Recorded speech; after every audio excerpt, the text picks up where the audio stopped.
In the glittering world of Hollywood royalty, appearances can be deceiving.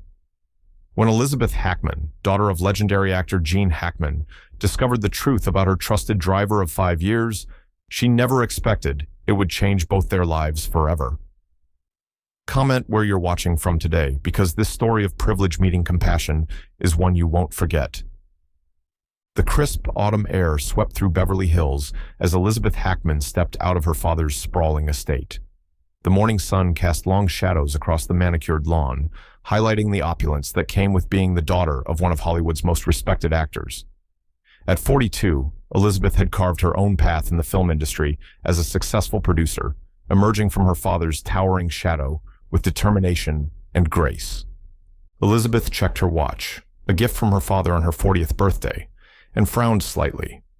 Robert, her driver of 5 years, was usually punctual to the minute.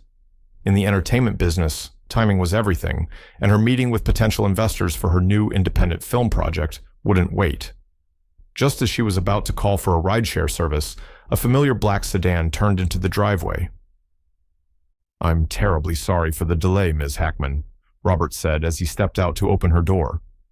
His uniform was impeccably pressed as always, but Elizabeth noticed something different today. There were dark circles under his eyes, and his usually clean-shaven face showed a day's worth of stubble.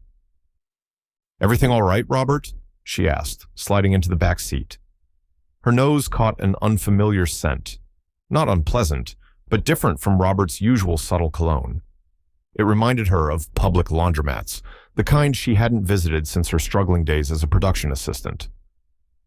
"Absolutely, Ms. Hackman. Just a minor inconvenience with traffic." His smile didn't reach his eyes, but Elizabeth was already scrolling through her emails, preparing mentally for her upcoming pitch. The world of film financing waited for no one, not even Gene Hackman's daughter. As they drove through the winding roads of Beverly Hills, Elizabeth's attention was drawn to a small photograph tucked into the corner of the dashboard. A young girl with Robert's eyes and smile. It hadn't been there yesterday. "Your daughter?" Elizabeth asked, gesturing toward the photograph. Robert's eyes met hers briefly in the rearview mirror. "Yes, ma'am, Sophia. She's 8 now."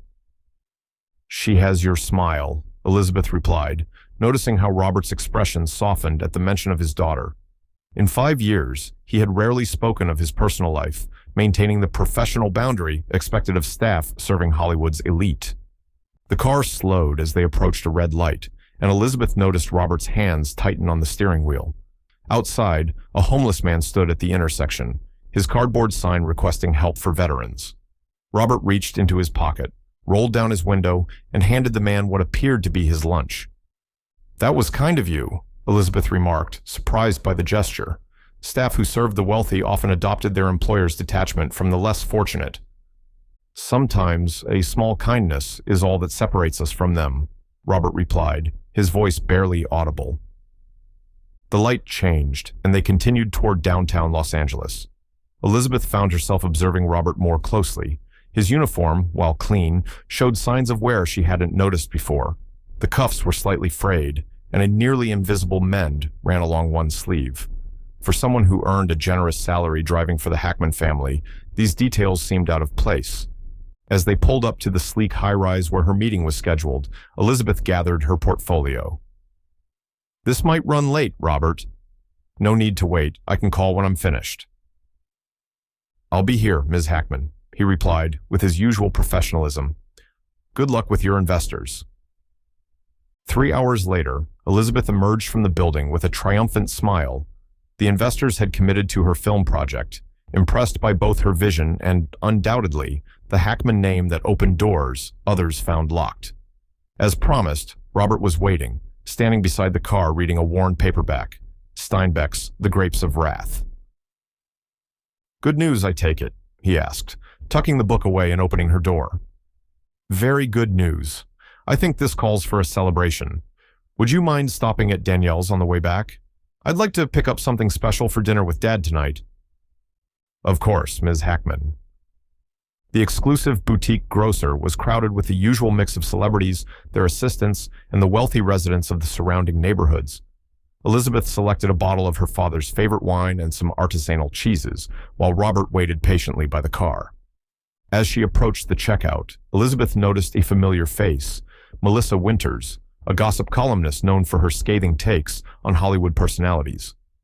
Melissa's gaze darted between Elizabeth and Robert, a small, knowing smile playing at the corners of her mouth. "Elizabeth Hackman," Melissa called out, her voice carrying across the store. "Always a pleasure.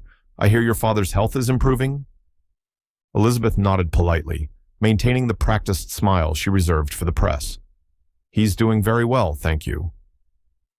"And still employing the same staff, I see," Melissa added, her eyes flicking toward Robert. "Loyalty is so rare these days." Something in the woman's tone made Elizabeth uncomfortable. "Robert has been with us for 5 years. We're fortunate to have him." "Indeed," Melissa replied, her smile not reaching her eyes, "especially considering his circumstances. Your father always did have a charitable heart." Before Elizabeth could question what she meant, Melissa had turned away, leaving a cloud of expensive perfume and unspoken insinuations. Elizabeth completed her purchase, a sense of unease settling over her as she returned to the car. The drive back to Beverly Hills was quiet, with Elizabeth replaying Melissa's words in her mind. What did she know about Robert that the Hackmans didn't? As they approached the estate, Elizabeth made a decision. "Robert, would you mind coming in for a moment? There's something I'd like to discuss." A flicker of concern crossed his face before his professional mask returned. "Of course, Ms. Hackman."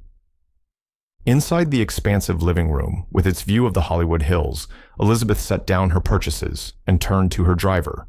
For the first time in 5 years, she really looked at him, not as staff, but as a person. The fatigue in his eyes seemed more pronounced in the natural light streaming through the floor-to-ceiling windows. "Robert, I hope you'll forgive my directness, but is everything all right with you? Personally, I mean—" He hesitated, his composure slipping momentarily. "Everything is fine, Ms. Hackman. Is there a problem with my service?" "Not at all. Your service has been impeccable." Elizabeth paused, uncertain how to proceed without overstepping. "It's just that I couldn't help noticing some changes recently, and then Melissa Winters made a comment about your circumstances." Robert's expression tightened. "Ms. Winters has a talent for uncovering what people prefer to keep private." "Whatever it is, Robert, I'd rather hear it from you than read it in her column." He stood straighter, his pride evident despite his discomfort. "Ms. Hackman, I assure you my personal situation will not affect my work for your family." "That's not my concern," Elizabeth replied gently. "After 5 years, I'd like to think we're more than just employer and employee." The grandfather clock in the hall chimed, marking the hour. Robert glanced at it, then back at Elizabeth. Something in her expression must have convinced him of her sincerity. "3 months ago," he began, his voice low, "my ex-wife defaulted on our mortgage payments without informing me. By the time I discovered it, the house was already in foreclosure. With the current housing market and my credit situation—" He trailed off, the implication clear. Elizabeth felt a chill despite the warm room. "Where are you staying now?" Robert's gaze dropped to the immaculate floor. "I've been making arrangements. Sophia is with her mother on weekdays, and I have her on weekends. We stay at a motel then." "And on the nights you don't have Sophia?" Elizabeth pressed, already suspecting the answer. The silence stretched between them, heavy with unspoken truth. Finally, Robert looked up, his dignity intact despite everything. "I've been sleeping in the car, Ms. Hackman, just until I can save enough for a security deposit on an apartment." The revelation hung in the air between them. All this time, the man who had safely driven her father to medical appointments, who had waited patiently during her long meetings, who had been entrusted with the safety of one of Hollywood's most beloved families, had been homeless, sleeping in the very vehicle he used to chauffeur them through their privileged lives. As the full weight of this realization settled on Elizabeth, she knew her response would define not just Robert's future, but her own character as well. Elizabeth Hackman stood frozen in her father's sunlit living room, the revelation about Robert's homelessness echoing in her mind. For 5 years, this man had been a constant presence in their lives, yet she had never truly seen him until this moment. The contrast between her surroundings, the Italian marble floors, priceless artwork, and sweeping views, and the image of Robert sleeping in his car struck her with unexpected force. "How long?" she finally asked, her voice barely above a whisper. "Almost 6 weeks now," Robert admitted, his posture stiff with pride despite his confession. "I've been using the staff shower at the country club where I drop your father for his weekly lunches. No one has noticed." Elizabeth's mind raced back through the past weeks, recalibrating every interaction with this new knowledge. The slight tardiness some mornings, the thermos of coffee that had replaced his usual stop at the boutique cafe, the way he lingered in the heated garage on colder evenings, checking the car's maintenance long after his shift should have ended. "Why didn't you say something? My father—" "Ms. Hackman," Robert interrupted gently but firmly, "your father has already shown me tremendous generosity. His salary has allowed me to support Sophia with everything she needs, even now. My situation is temporary and of my own making. I didn't want charity." The word charity hung between them, highlighting the vast gulf between their worlds. Elizabeth had never known financial insecurity. Even during her early career, her father's legacy had provided an invisible safety net. Robert's reality, sleeping in a car while maintaining the dignified facade of serving one of Hollywood's wealthiest families, was beyond her comprehension. "Does my father know?" she asked. Robert shook his head. "Mr. Hackman has his own concerns with his health. I didn't want to burden him." A knock at the door interrupted them. Elizabeth's younger sister, Catherine, breezed in without waiting for a response. At 35, Catherine embodied the stereotypical Hollywood socialite, beautiful, entitled, and perpetually dissatisfied. "Lizzie, you won't believe what happened at Bella's fundraiser last night. The absolute drama of it all." Catherine stopped abruptly, noticing Robert. "Oh, I didn't realize you had staff in here." Elizabeth saw Robert stiffen almost imperceptibly at Catherine's dismissive tone. "Robert and I were just discussing some schedule changes," she said smoothly. "Robert, thank you. We'll continue this conversation tomorrow." With a respectful nod, Robert excused himself. The quiet click of the door behind him seemed to echo in Elizabeth's conscience. "Honestly, Lizzie," Catherine continued, draping herself across the sofa, "I don't know how you can be so casual with the help. Daddy's always been too soft with them. Did you know his last nurse was stealing his medications? I caught her red-handed." Elizabeth only half listened as her sister launched into a dramatic recounting of her vigilant defense of their father's medicine cabinet.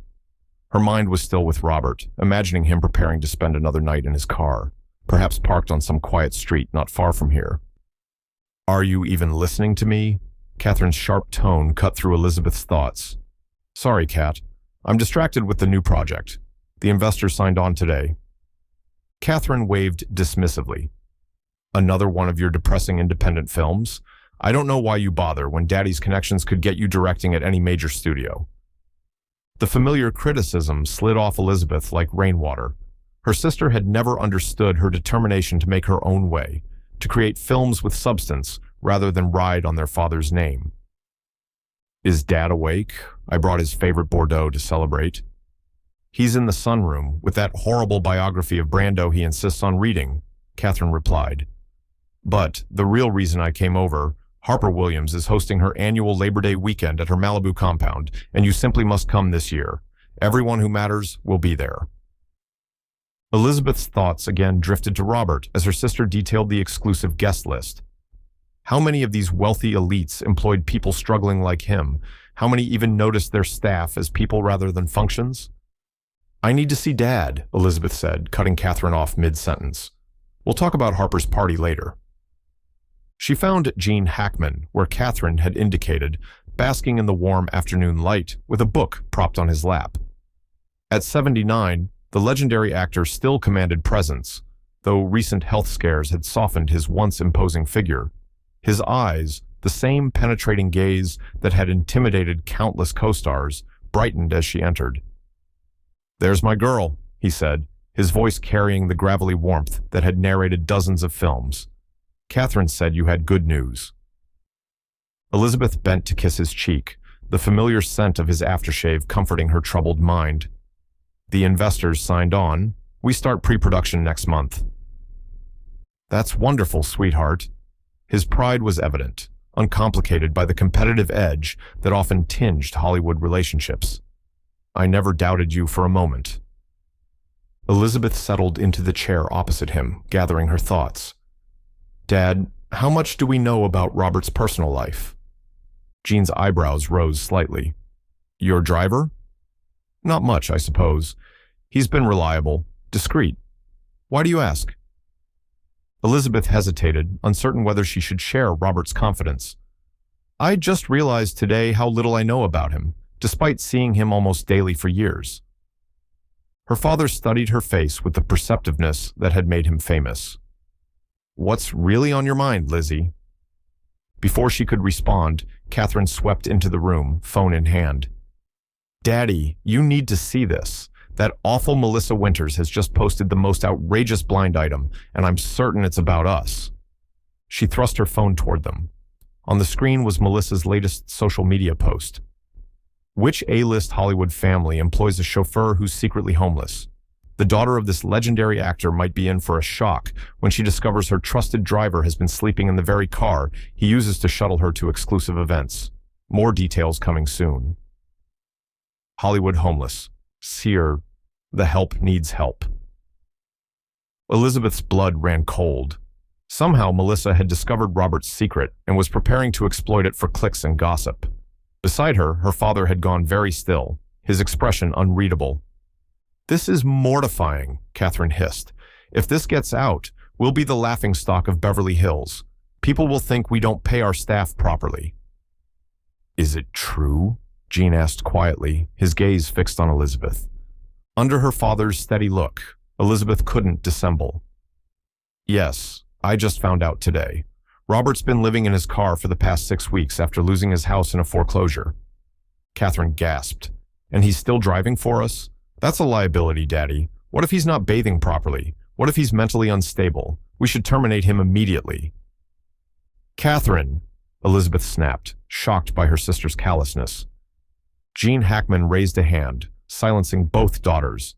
His expression had shifted from surprise to something more complex, a mixture of concern and disappointment that Elizabeth recognized from childhood when they had fallen short of his expectations. 6 weeks, he said softly. 6 weeks, and none of us noticed."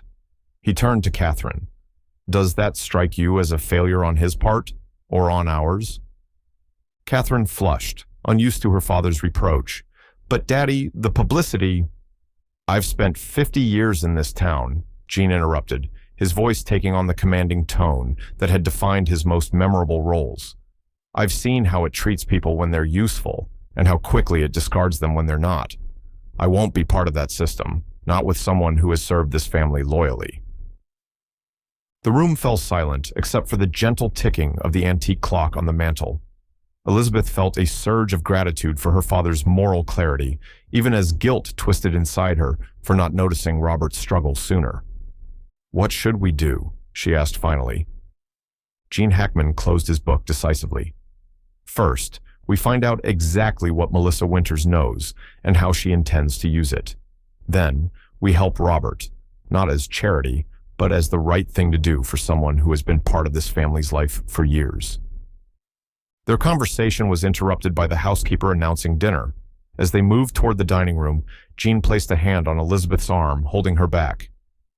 "Lizzie," he said quietly, "I'm proud of your success today, but remember, the true measure of a person isn't in how they treat their equals, but in how they treat those who work for them. Hollywood has always been good at forgetting that." The dinner passed in a blur for Elizabeth, her mind consumed with Robert's situation and Melissa's looming exposé. Catherine dominated the conversation with gossip about mutual acquaintances, while their father listened with the practiced patience of decades at industry events. As coffee was served, Elizabeth made a decision. "I need to find Robert," she announced, rising from the table, "before Melissa's story breaks." "At this hour?" Catherine protested. "What could possibly be so urgent?" Gene nodded his understanding. "Take my car," he said, sliding his keys across the table. "And Elizabeth, whatever you're planning, I trust your judgment."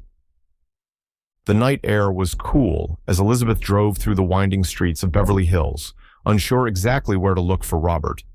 On impulse, she headed toward the public park near the shopping district. Its secluded parking area would offer relative safety for someone needing to sleep undisturbed. She spotted the black sedan in the farthest corner of the lot, its windows slightly fogged from the inside.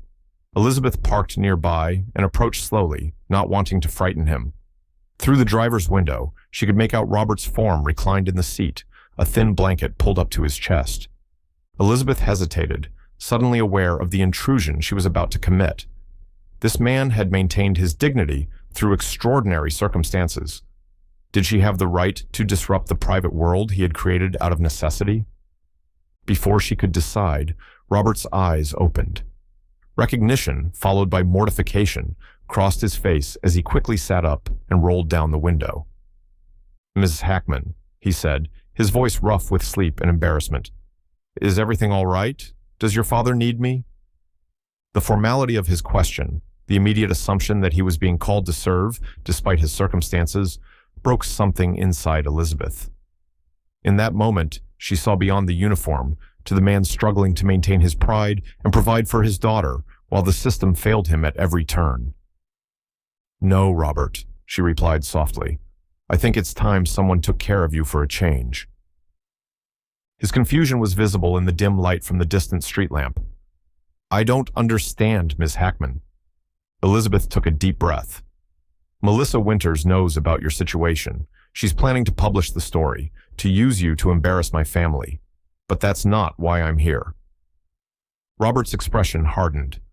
"I should have known. Hollywood thrives on other people's misfortunes." "Not all of Hollywood," Elizabeth countered. "Not my father, and not me." She hesitated, then continued with determination. "I have a proposal for you, Robert. Not charity, but a solution that might help us both. Would you hear me out?" Under the vast California sky, with the distant hum of traffic reminding them of the city that both connected and divided them, Robert slowly nodded. His agreement felt like more than a simple acknowledgement. It was a fragile bridge being extended across the chasm of privilege that had kept them in separate worlds despite 5 years of daily interaction. What Elizabeth proposed next would not only change Robert's circumstances, but would force her to confront her own blindness to the struggles happening right before her eyes. As the daughter of Gene Hackman, she had inherited not just privilege, but responsibility, a lesson her father had tried to teach her through example rather than words. The time had come to live up to that legacy, not through grand gestures for public acclaim, but through genuine connection with one person in need. The irony wasn't lost on her that it might take a gossip columnist's threat to push her toward becoming the person she had always believed herself to be. The early morning light cast long shadows across the Hackman estate as Elizabeth paced the length of her father's study.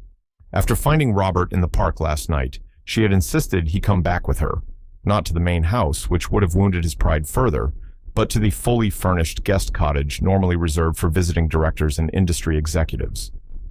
The look of stunned gratitude on his face had only strengthened her resolve for what she planned to do next. Gene Hackman entered the room with the measured pace of someone who had recently confronted his mortality through health scares. His expression was thoughtful as he observed his daughter's agitation. "You've been up all night," he noted, not a question, but an observation. Elizabeth nodded, running a hand through her disheveled hair. "I couldn't sleep knowing Robert has been out there for weeks while we've been in here. Oblivious?" Her father lowered himself into his favorite leather chair, the one from which he had read countless scripts throughout his illustrious career. "And now you have a plan, I take it?" "I do," Elizabeth confirmed, finally standing still. "But I'll need your help, and your trust." Outside the window, they could see Catherine arriving, her convertible screeching to a halt with typical dramatic flair. Moments later, she burst into the study, waving her phone like a weapon. "It's everywhere!" she exclaimed. "Melissa published the full story this morning. We're being absolutely eviscerated on social media. Hackman homeless is trending." Gene calmly took the phone from his younger daughter's hand and scanned the article. His expression darkened as he read, not with embarrassment as Catherine clearly expected, but with anger at the exploitation of Robert's circumstances. Sources close to the family claimed the Hackmans were fully aware of their driver's homelessness, but continued to have him live in his car while serving their needs. He read aloud, his voice tight. That's a blatant lie. The truth hardly matters now, Catherine lamented. The damage is done. My phone is exploding with texts from everyone I know. Elizabeth took the phone from her father and continued reading where he had left off. Robert Wilson, 42, a single father to 8-year-old Sophia, has reportedly been sleeping in the same luxury sedan he uses to chauffeur the family to exclusive events. Meanwhile, the Hackman estate boasts 6 empty bedrooms and a separate guest house. At least they got his name right, Jean said dryly. This isn't funny, Daddy, Catherine exclaimed. We need to release a statement immediately denying everything. Say we had no idea that he hid it from us, that we're shocked and appalled. No, Elizabeth interrupted, a new certainty in her voice. We're not denying anything or throwing Robert under the bus to save our reputation. Then what do you suggest? Catherine demanded. That we just accept being portrayed as heartless monsters? Elizabeth exchanged a look with her father, drawing strength from his steady gaze. I suggest we change the narrative by changing the reality. I'm giving Robert a job, a real one, beyond just driving. Catherine stared at her sister in disbelief. What job could he possibly do for us besides driving? Not for us, Elizabeth clarified. For my production company. I need a location manager for the new film, someone who knows Los Angeles intimately, who's resourceful and discreet. Robert fits that description perfectly. Gene Hackman's lips curved into a small, approving smile. A legitimate position that uses his skills and pays enough to solve his housing problem, not charity, opportunity. Exactly, Elizabeth nodded. And there's more. The guest cottage. I want to convert it into a permanent residence for Robert and Sophia. Not as a handout, but as part of his compensation package. Many studios provide housing for key personnel, especially during production. Catherine collapsed dramatically onto the sofa. You can't be serious. That cottage is worth millions. You're going to give it to the driver? I'm not giving him anything, Elizabeth replied firmly. I'm offering fair compensation for valuable work. Robert has skills beyond driving. He managed a restaurant before the pandemic, handled logistics for events. His experience is exactly what I need for this production. A soft knock at the study door interrupted their debate. The housekeeper entered, her expression unusually hesitant. Mr. Wilson is asking to speak with you all, she announced. He says it's urgent. Robert entered the room with the same dignified bearing he had always shown, though wearing borrowed clothes from the guest cottage rather than his uniform. The strain of the past weeks was evident in his face, but so was a determination that commanded respect. I've seen the article, he said without preamble. I want to apologize for bringing this embarrassment to your family. You have nothing to apologize for, Gene Hackman replied, rising to extend his hand to Robert, not as employer to employee, but as one man to another. The embarrassment is ours for failing to notice a good man was in trouble. Robert accepted the handshake with visible emotion. Nevertheless, I can't continue to work for you under these circumstances. I've come to tender my resignation. I won't accept it, Elizabeth said quickly, stepping forward, not when I was about to offer you a promotion instead. She outlined her proposal, the position as location manager, the use of the guest cottage, the opportunity to rebuild his life while maintaining his dignity. As she spoke, she could see the conflict in Robert's eyes, pride wrestling with practicality, independence with the needs of his daughter. This isn't charity, Robert, she concluded softly. This is recognition of your value, both as an employee and as a person who has been part of our lives for 5 years. Catherine, watching the exchange with growing comprehension, finally spoke. The press will say, we're only doing this because we got caught. Let them, Gene responded, his gaze never leaving Robert. We know the truth. Robert looked between the 3 Hackmans, his expression unreadable. Then slowly, he nodded. I accept, on one condition, that I'm allowed to earn this opportunity, to prove my worth beyond any doubt. I don't want special treatment. You'll get none, Elizabeth promised, extending her hand to seal their new arrangement. Only the respect you've always deserved. As they shook hands, The morning sunlight strengthened, illuminating the study in gold. Outside, a car horn honked. Melissa Winters and a photographer, no doubt hoping to catch additional drama for tomorrow's column. Gene Hackman chuckled. "I think it's time we gave the press something worth reporting, don't you?" For the first time in weeks, Robert smiled, a genuine expression that reached his tired eyes. "What did you have in mind, Mr. Hackman?" The legendary actor's eyes twinkled with the mischievous glint that had charmed audiences for decades. "I believe my daughter has just demonstrated that actions speak louder than words. Let's show them what the Hackman family really stands for." With newfound determination, Elizabeth, her father, and Robert moved toward the door together, ready to face the waiting cameras, not as a family embarrassed by scandal, but as people united by something more powerful than Hollywood gossip, the simple recognition of shared humanity that transcended wealth, status, and circumstance. 6 months had passed since the morning Melissa Winters' article had threatened to turn the Hackmans into Hollywood villains. The autumn chill had given way to winter rains, and now to the first warm days of spring, bringing with it the sense of renewal that seemed particularly fitting for the transformation that had taken place at the Hackman estate. The guest cottage, once a temporary showcase for visiting celebrities, had become a home in the truest sense of the word. Bright curtains hung in windows that had previously been dressed with designer fabrics, chosen for aesthetic rather than comfort. A small bicycle leaned against the porch railing, its pink streamers fluttering in the gentle breeze. Inside, framed photographs lined shelves that had previously displayed expensive art pieces, snapshots of Robert and Sophia's life together, creating new memories in a place they now belonged. Elizabeth stood on the main house's terrace, watching as her father and Robert's daughter tended to the small vegetable garden they had planted together. Gene Hackman, legendary for his intimidating on-screen presence, was on his knees in the dirt, patiently showing 8-year-old Sophia how to tell when the carrots were ready to harvest. The sound of the child's delighted laughter when they pulled up a particularly misshapen specimen floated across the grounds. "I never thought I'd see the day when Dad would take up gardening," Catherine remarked, joining her sister on the terrace. In the months since the scandal, Catherine's initial resistance had softened into reluctant acceptance and eventually genuine admiration for what Elizabeth had accomplished. "He says it's good for his heart, both literally and figuratively," Elizabeth replied with a smile. "His doctor agrees." The sisters watched as Sophia proudly presented Jean with another carrot, this one even more twisted than the first. The actor accepted it with exaggerated reverence, as though being handed an Oscar rather than a humble root vegetable. "Your film wraps next week, doesn't it?" Catherine asked. "Robert's done an amazing job from what I hear." Elizabeth nodded, pride evident in her expression. "The studio executives couldn't believe how much money he saved us on locations. Turns out his years of driving around Los Angeles gave him knowledge of places even veteran scouts didn't know about."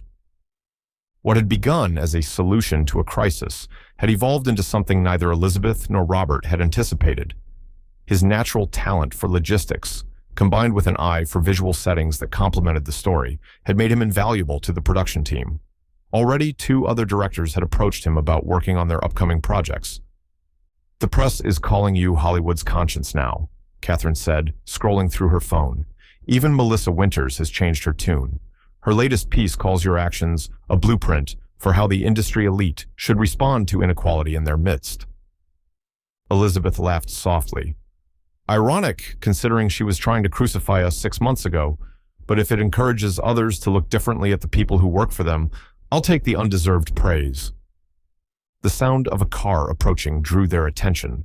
Robert pulled up in a modest sedan, his own now, purchased with his first paycheck as location manager. Behind him came another vehicle, this one carrying Sophia's mother, arriving for their co-parenting exchange. What few people knew beyond the immediate family was that Elizabeth's intervention had created ripples beyond Robert's employment. With stable housing and a career path that utilized his talents, Robert had been able to petition for increased custody of Sophia. Now, instead of weekend visits in motel rooms, he shared equal parenting time with his ex-wife, who had herself found steady work through a job training program funded by the Hackman Foundation. "Ms. Hackman," Robert called as he approached the terrace, professional even after months in his new role. The final location permits came through for the warehouse district scenes. We're cleared for Monday. Excellent work, as always, Elizabeth replied, and I've told you 100 times to call me Elizabeth. Robert smiled, the easy confidence of a man who had reclaimed his dignity evident in his bearing. Old habits, Ms. Hackman, but I'm working on it. He headed toward the garden to collect Sophia, stopping to exchange a few words with Jean. The older man clasped his shoulder warmly before helping Sophia gather her harvest into a small basket to take home. He's thinking of buying his own place soon, Elizabeth told Catherine. A small house not far from here with a yard for Sophia. You're losing your tenant? Catherine teased. We're gaining a neighbor, Elizabeth corrected gently. That's what happens when you see people for who they really are, not just what they can do for you. As Robert and Sophia prepared to leave, the little girl broke away and ran back to Jean, throwing her arms around his waist in an impulsive hug. The legendary actor, known for playing some of cinema's most formidable characters, melted completely at the child's gesture. Same time Tuesday for gardening? She asked hopefully. Wouldn't miss it for the world, kiddo, Jean promised, his voice rough with emotion. Later that evening, as shadows lengthened across the estate, Elizabeth joined her father in his study. He was reviewing the latest draft of her next screenplay, making occasional notes in the margins, with the insight that had made him not just a star, but a respected craftsman in the industry. It's good, Lizzie, he said, setting the pages aside. Your best work yet. Thanks, Dad, she replied, settling into the chair opposite him. I think everything that happened with Robert changed my perspective, made me see stories differently. Jean nodded thoughtfully. The best things we do in life rarely make headlines. They're the quiet choices we make when no one's looking, or when everyone is looking, but for the wrong reasons. You taught me that, Elizabeth acknowledged, though it took me too long to really understand it. Through the window, they could see the lights of the guest cottage glowing warmly against the gathering dusk. Tomorrow, Robert would be back on set, confidently directing a team through the final days of production. Sophia would be at school, proudly telling her friends about the carrots she had grown with her friend Mr. Hackman. And somewhere in the city, another family might be facing the same invisible struggles Robert had endured. We should do more, Elizabeth said suddenly, the idea taking shape as she spoke. Not just for Robert, but systematically. The foundation could create a housing program for industry workers, maybe partner with some of the studios. Gene Hackman smiled, the pride in his eyes having nothing to do with Oscars or box office success. Now, that sounds like a legacy worth building. From a potential scandal that could have reinforced the worst stereotypes about Hollywood privilege, Elizabeth had discovered a purpose larger than her own career ambitions. By seeing one person, truly seeing them, she had opened her eyes to possibilities for meaningful change beyond a single act of kindness. As night fell over Beverly Hills, the lights in two homes on the same property glowed with equal warmth, a visual reminder that the distance between those who have and those who serve is often just a matter of perspective, bridged by the simple recognition of shared humanity. In a town built on illusion, it was perhaps the most authentic story rarely told, not of overnight stardom or catastrophic falls from grace, but of people finding their way back to each other across the artificial divides of status and circumstance. Gene Hackman's daughter had indeed melted hearts, not through grand gestures for public acclaim, but through the quiet revolution of treating one man with the dignity everyone deserves. And in doing so, she had written a script far more powerful than any Hollywood ending could provide.